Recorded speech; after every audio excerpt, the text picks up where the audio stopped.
खजूरी चुड़ैल। बहुत समय पहले हिरंगज नाम का एक गांव था। उस गांव में ठाकुर मुनिंदर सिंह के पास बहुत बड़ी जागीर थी। उन दिनों आजकल की तरह बिजली नहीं हुआ करती थी। कच्ची पगडंडियां और उबड़ खाबड़ रास्ते हुआ करते थे। कहीं आसपास जाने आने के लिए लोगों के पास बैलगाड़ी, घोड़े या फिर पैदल का ही साधन था। ठाकुर साहब के कई बिघे खेत, तालाब और बाग बगीचे थे। उनके बगीचों के रखवाली मनोहर, जो उनके खास आदमी थे, उन्हीं के जिम्मे था। उन बगीचों में आम, महुआ, बेल, जामुन, अनार, तरह तरह के पेड़ लगे थे। ठाकुर साहब को उन बगीचों से काफी आमदनी होती थी। एक बगीचा जो ठाकुर साहब की कोठी के सबसे नजदीक था, उसकी रखवाली का काम मनोहर खुद ही करते। बगीचे के पास एक तालाब थी। तालाब के पास एक कोने में बांस और खजूर के भी बहुत से पेड़ थे। उन दिनों रात के समय लोग घर से बाहर नहीं निकलते थे, क्योंकि गांव वालों का कहना था कि रात में अक्सर भूत प्रेतों की मौजूदगी का एहसास होता था। एक बार तो रघुवीर शहर से गाय खरीद कर ला रहा था। आते आते रात हो गई थी और वो जैसे ही बगीचे के पास तालाब के किनारे वाली पगडंडी से निकला, उसने देखा कि एक औरत सफेद साड़ी पहने हुए रास्ते पर ही बैठी थी। वो गाय को आगे की तरफ हाँक रहा था, लेकिन गाय उस औरत के सामने जाते ही पीछे की तरफ भागने लगती थी।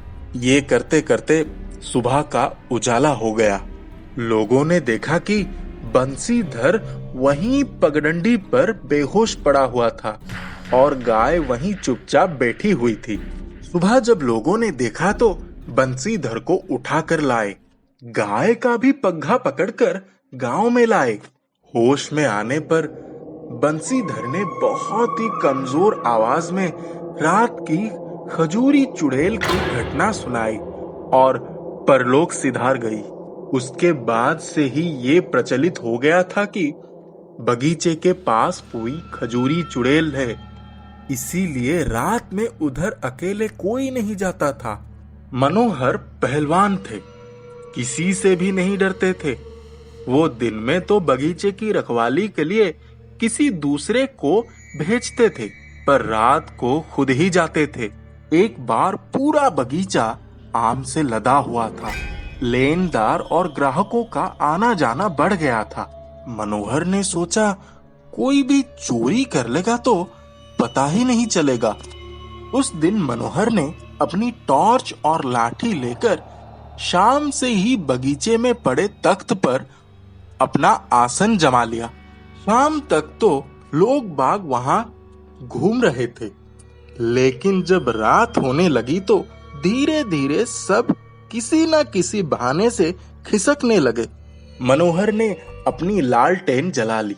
मुंह में खैनी दबाकर बैठे ही थे कि खजूर के पेड़ की तरफ कुछ सरसराहट सी लगी।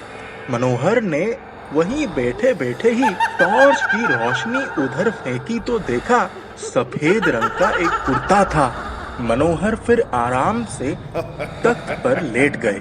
देखा 1-2 घंटे के बाद उनकी नींद किसी की आहट से खुली तो देखा सामने सफेद साड़ी में सिर पर घूंघट डाले कोई औरत खड़ी थी। मनोहर उठकर बैठ गए और बोले, कौन हो तुम? तभी वो औरत बोली, मनोहर, मैं तुमसे शादी करना चाहती हूँ। तुम्हारे जैसे बहादुर गांव में कोई नहीं है। मनोहर ने अपनी टॉर्च और लाठी उठाई और वहां से उठकर भागने लगा। भागते भागते सांस फूल गई। वो घर के बाहर बरामदे में पड़ी चारपाई पर आकर धड़ाम से गिरे। बगल वाली खाट पर उनका बेटा सोया था।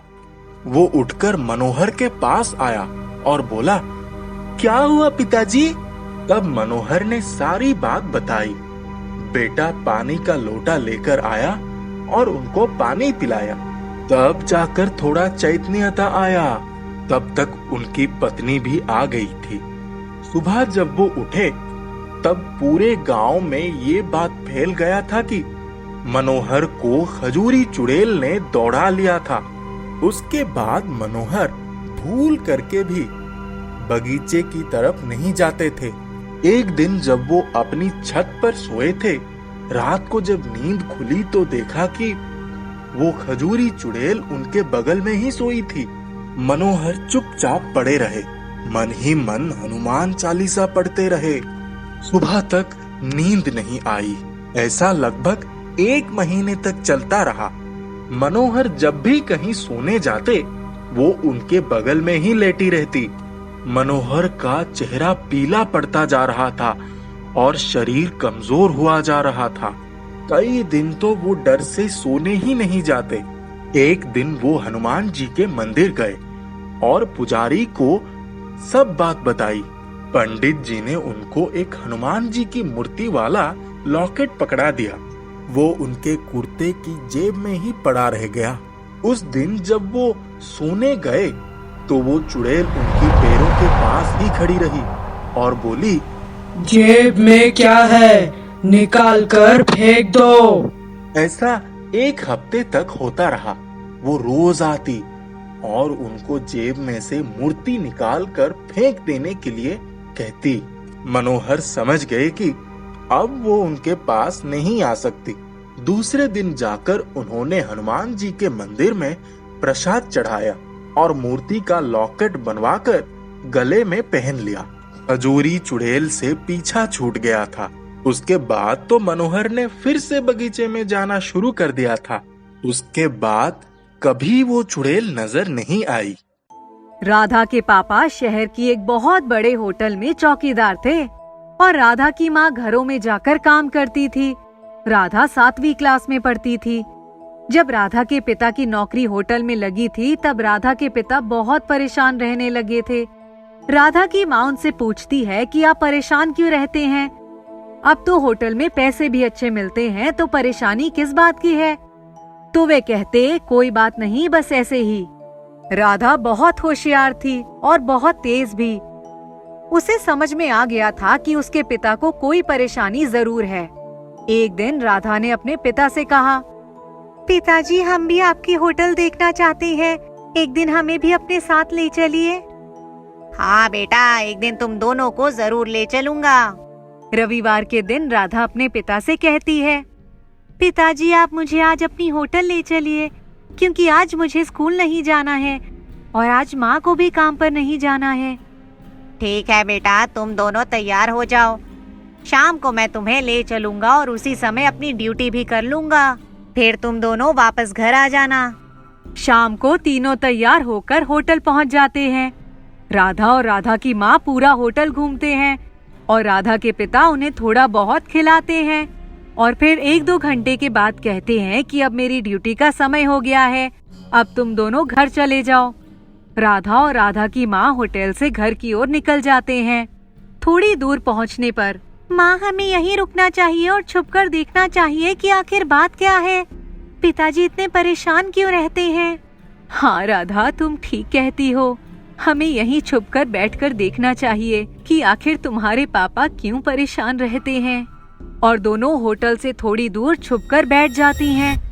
जैसे ही थोड़ी रात होती है, राधा और राधा की माँ होटल के पास आ जाते हैं और छुपकर राधा के पिताजी पर नजर रखते हैं। जैसे ही रात के 12 बजते हैं, वैसे ही होटल में अजीब अजीब तरीके की आवाज आने लगती है और राधा के पिताजी बहुत डर जाते हैं। लेकिन राधा के पिताजी को मजबूरी में ड्यूटी तो करनी ही होती है और चौकीदारी करनी पड़ती है और होटल के एक कमरे में जाकर देखना पड़ता है। अब राधा और राधा की माँ को सारी बात समझ में आ जाती है कि इस होटल में कोई गड़बड़ है। दूसरे दिन राधा होटल के मैनेजर से मिलने जाती है। अंकल, मैं आपके चौकीदार की बेटी हूँ। कई दिनों से मेरे पिताजी बहुत परेशान रहने लगे हैं जब से वे इस होटल में नौकरी कर रहे हैं। क्या आप इसका कारण बता सकते हैं? नहीं बेटा, मैं कैसे बता सकता हूँ कि उन्हें क्या हुआ है। तुम्हें उन्हीं से बात करनी चाहिए। अंकल, मुझे लगता है कि आपकी होटल में ही कुछ गड़बड़ है। रात को अजीब अजीब तरीके की आवाजें आती हैं, जिसके कारण मेरे पिताजी परेशान रहते हैं। ये तुम कैसी बात कर रही हो? ऐसा कुछ भी नहीं है। देखिए अंकल, अगर आपने मुझे कुछ नहीं बताया तो मैं पुलिस के पास जाऊंगी। ये छोटी सी बच्ची मेरा क्या कर लेगी? और वे उसकी बातों पर ध्यान नहीं देता और उसे घर जाने के लिए कहता है। राधा अपनी माँ के साथ पुलिस स्टेशन जाती है और पुलिस को लेकर होटल में पहुँचती है। पुलिस को देखकर मैनेजर घबरा जाता है और पुलिस को बताता है। 2 साल पहले कमरा नंबर 301 में एक शीला नाम की महिला रुकी थी। रात में उन्होंने बहुत ज्यादा शराब पी ली थी और शराब के नशे में वे छत से गिर गई थी और उसकी मौत हो गई थी। तभी से इस होटल में रात को बहुत अजीब अजीब तरीके की आवाजें आती हैं और किसी की परछाई भी दिखाई देती है। तो आपको ये सारी बातें अपने कर्मचारियों और अपने ग्राहकों को बतानी चाहिए। आप उनकी जान जोखिम में नहीं डाल सकते। मुझसे बहुत बड़ी गलती हो गई है। होटल का नाम ना खराब हो, इसलिए होटल के मालिक ने मुझे ऐसा करने के लिए मना किया था। पुलिस होटल के मालिक से मिलती है और छानबीन में उन्हें पता चलता है कि होटल के मालिक की इसमें कोई गलती नहीं है। तो वे होटल के मालिक के साथ मिलकर इस समस्या का समाधान निकालने का प्रयास करती है। शहर के सबसे अच्छे और जाने माने तांत्रिक को बुलाया जाता है और वे कुछ पूजा पाठ करके होटल को उस चुड़ैल से छुटकारा दिला देते हैं।